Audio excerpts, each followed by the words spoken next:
విరిగిందని లోకం కోరదు, విరగకపోతే నువ్వు ఒప్పుకోవు. అయిపోయింది, విరిగిపోయాదా?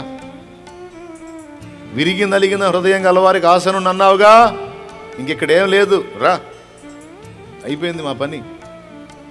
నా అహం విరిగిపోయింది, నా జ్ఞానం విరిగిపోయింది, నా తెలివితేటలు విరిగిపోయినాయి, నా బలం విరిగిపోయింది. అర్థమైంది, నేను చేతగానోడిని, అసమర్థుడని అర్థమైపోయింది. ఇంక నేం లేదు. నాకున్న దిక్కు, నాకున్న ఆధారం అన్నీ విరిగిపోయింది. ఇంకేం లేదు. ఏకాకినైపోయా. ఇంక రాయా ఇంకా. యాకోబులాగా ఒక్కడనే మిగిలిపోయాను, ఒక్కతనే మిగిలిపోయారా? ఎందుకు రాడు? వస్తాడు. గుండెల నుంచి రావాలి పిలుపు.